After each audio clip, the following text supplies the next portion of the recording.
This project is called Fractured Lands, and it talks about how the events in the Middle East have caused changes in the world today. Who we are and what we learn. We are 8th graders from the Holmes Middle School in Wheeling, Illinois. We are between 13 and 14 years old. We have learned there are many important events happening in Syria, Iraq, throughout the Middle East with large consequences for the region and the world.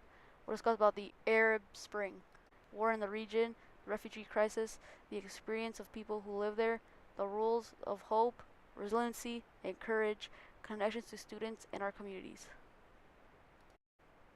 I will introduce you to the region of the Middle East and parts of North Africa. There are three main religious groups in the Middle East, which are Muslim, Jewish, and Christian. The population of the Middle East is approximately 218 million citizens. The Middle East has mountains, rivers, high plateaus, seas, gulfs, and the world's largest deserts. I will be talking about busting myths about the Middle East. Muslims are not only located in the Middle East, Islam is not fundamentally different from Christianity and Judaism. Most people in the Middle East are friendly towards America.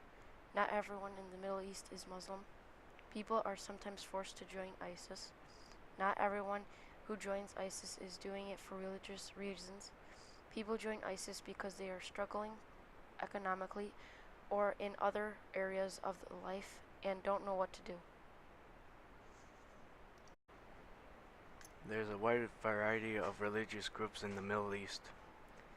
Some take religion very seriously, resulting in deaths or protests.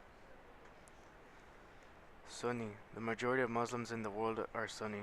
At least 80% main Sunni countries are Saudi Arabian, Egypt, Turkey, Syrian, Indonesian, and Pakistan. Shia. It makes up the other 20% main Shias are country Iran, Iraq, Bahrain, and Azerbaijan. Kurds, a largely Sunni Muslim people with their own language and culture. Most Kurds live in areas of Turkey, Iraq, Iran, Armenia, and Syria. Bashar Hafez al-Assad is the Syrian president who was accused of gassing and bombing his own people. Vladimir Vladimirovich Putin is the president of Russia who is helping alongside Assad. The Assad regime is fighting the Syrian Civil War against the rebels. Saddam Hussein was the president of Iraq. He was accused of ordering the killings of his own people. Muammar Gaddafi was the leader of Libya for 42 years. Abu Bakr al-Baghdadi is the leader of a Sunni militant jihadist group known as the Islamic State of Iraq and Levant, ISIS and /ISIL. The Syrian rebels are fighting to stop the government. Our guide to understanding the complex past and current events in the Middle East was the historic New York Times Magazine feature Fractured Lands by author Scott Anderson. Author Scott Anderson, writer for the New York Times Magazine and a commentator that is assigned to send news based on battle areas. Anderson traveled all over the Middle East to be able to gather information and understand how the Arab world came apart.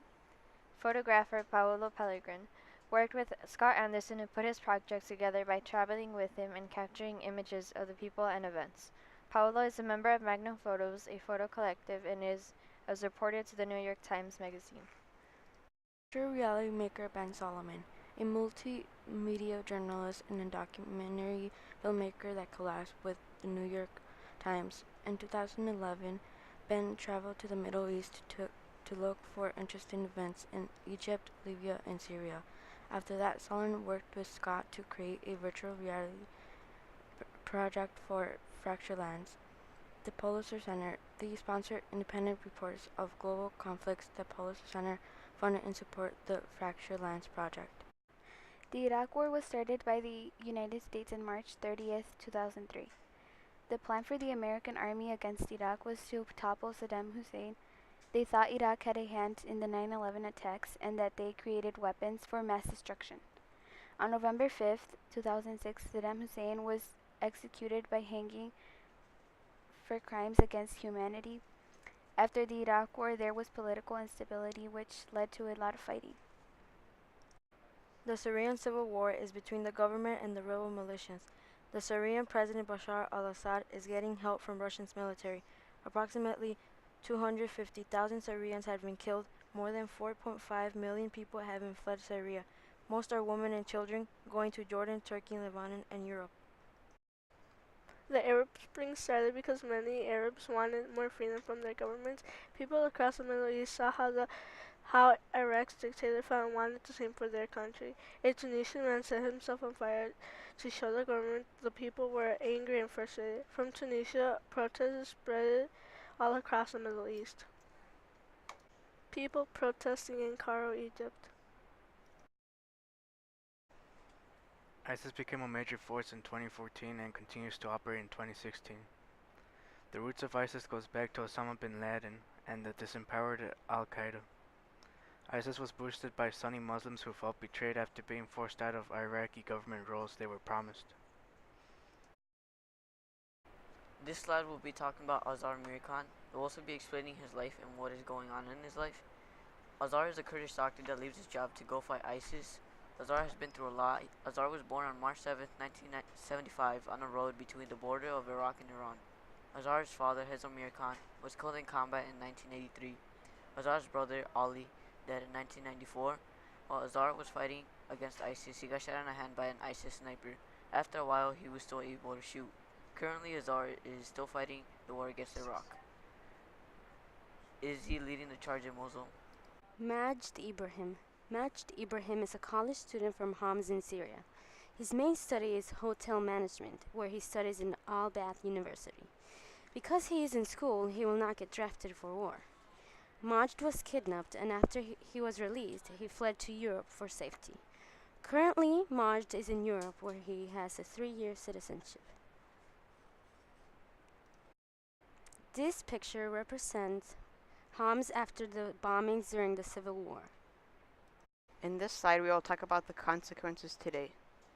The crisis in the Middle East had many consequences around the world.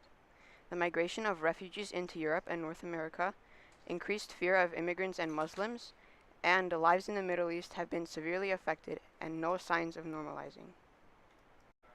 In this slide, we'll talk about the word resiliency. This word has many connections to the events in the Middle East. Resiliency is when you keep going even though you are pushed down.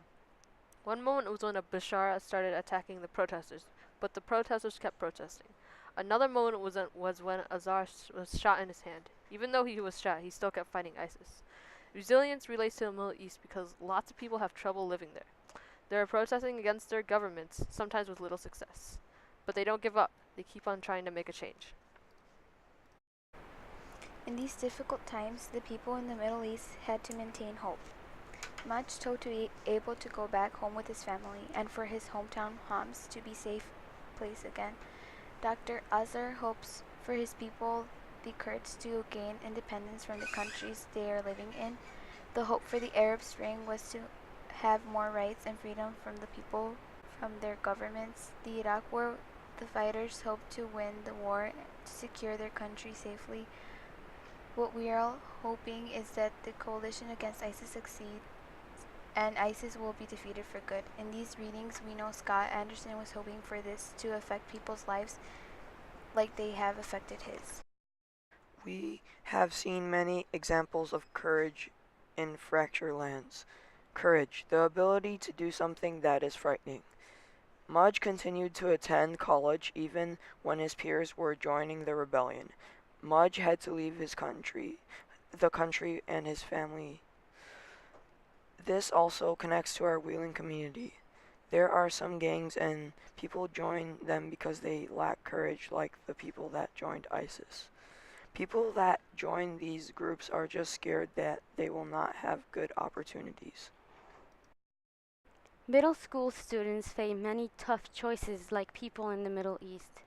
We were inspired by studying fractured lands to use hope, courage, and resilience to make good choices for our lives. We see the connections between why young men are tempted to join ISIS and why people our age might choose gang involvement, to bully others, or to start using drugs and alcohol. We notice the consequences of bad choices made and can use those examples to connect to consequences of fractures in our communities.